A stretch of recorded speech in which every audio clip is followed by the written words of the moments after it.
Hey everybody, so welcome back to the Philly Sports Podcast. So before we get into today's video, I want to say happy St. Patrick's Day to everybody, sports fans or not. So I want to make sure you guys are staying safe out there during this pandemic.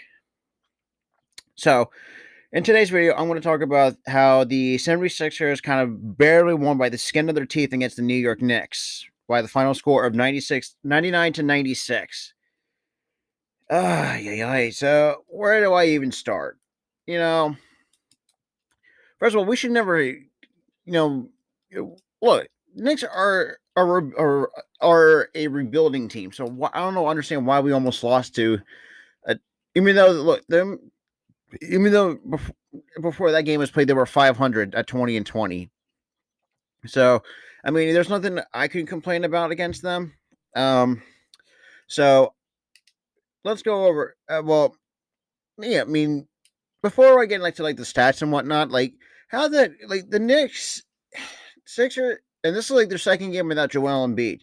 And now to Sixers fans, we all know that he has a bone bruise in his left knee for the next 2 to 3 weeks. So some of the guys off the bench or who are in the starting lineup, they got to step it up, without Embiid, because it's the same way when Simmons is out.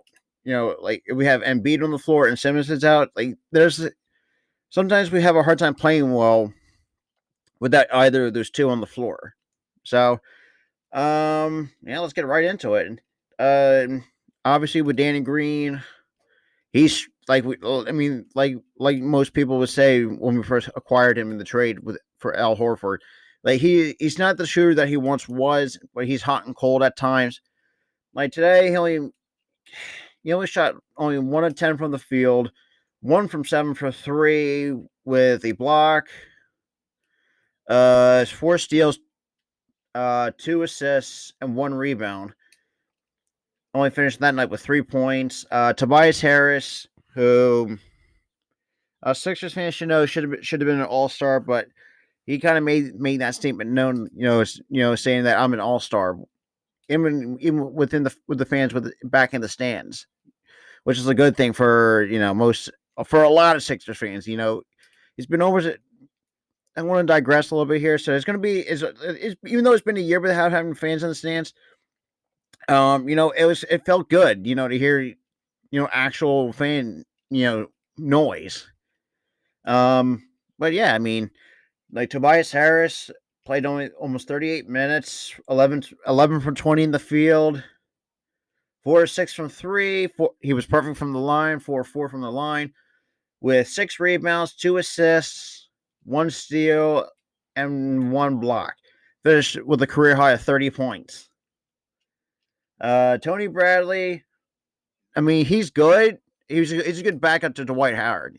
Even though Dwight Howard's pretty much the backup to Joel Embiid, but he played almost 17 minutes, 0 from 1 from the field, 4 rebounds. Actually, I'm sorry, 7 rebounds, 1 assist. He had 1 personal foul, 1 turnover. Had a -1, which I don't know. If you're a basketball fan, let me know what the plus or minus is in the comment section down below.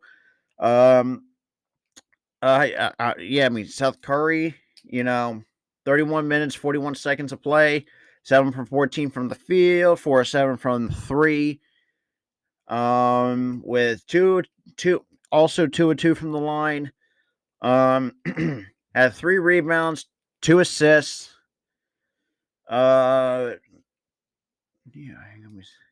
it was 0 steals. It had a plus minus of 6, finishing with 20 points. And then Ben Simmons, obviously how good he can be.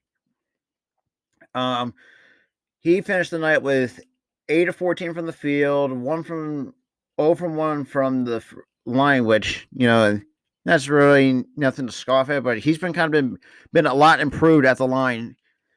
And as much as I can remember it, as long in his young career. So he finished the night with 16 points with 0 blocks, 0 steals, 7 assists, and 13 rebounds. So dude, even though he's good on both sides of the basketball. Like there's no, there's no denying of him of that, But, like even Doc and as much as I love Ben Simmons, and it's pretty nice to hear him getting praise from Greg Popovich from the San Antonio Spurs when they played against each other. Like he said, having a jump shot could enhance his game, but he's already an elite player enough as it is. And he said, who gives a damn if he can't shoot? Like, as respected as Greg Popovich is as a head coach, like that should now gave Simmons more confidence than ever. Now, unless you're like the Washington Wizards, on the other hand, with their announcer, they call him overrated. Like really, like he's a potential defensive player of the year candidate. Like, and you calling him overrated? Here's a little reality check. Like your team is not that good. The Washington, and that's the thing too. Like, like the Washington Wizards are not good. They only have two good players, Russell Westbrook and Bradley Beal. Who else do the Wizards have? So don't say that Ben Simmons is overrated because guy at 6'10" gonna drive always drive to the basket, like makes defenses collapse. Like, but then again, Simmons kind of made that Washington's announcer put his money where his mouth is. So, that was kind of like a little rant there.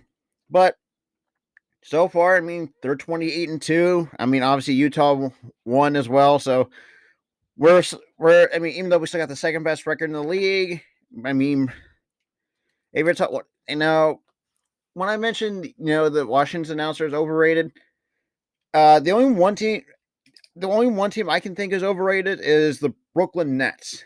Now, I know this is not going to set for Nets fans, so I don't give a damn. But you guys, the Nets are so overrated to the point where like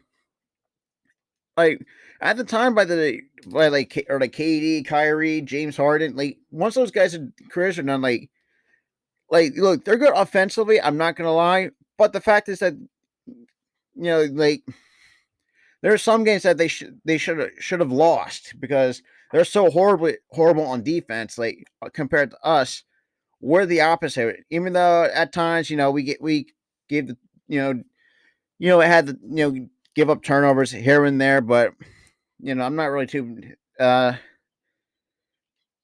too not too phased about. But total turnovers wise, I mean, they had 12 total turnovers to the next 13. But team rebounds wise, I mean, they were pretty. I mean, they had some, and both teams had technical fouls. Bradley had 2, and then Gibson had 1.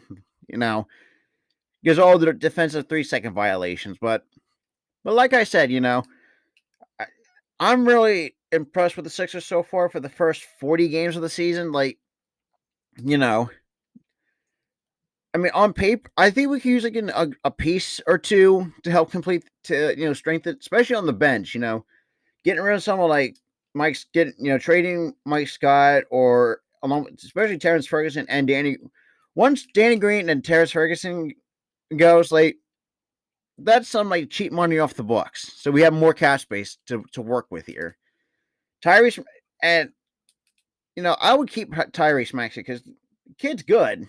Like he's proven to handle at the NBA level. Another guy that I'd like to see up here is Paul Reed. And to Sixers fans, I would like to see him up here as well because, dude, he balled out in the G League. Having like double doubles and like 30-point games. Like, there's no reason why he should be in the G League. There's no way.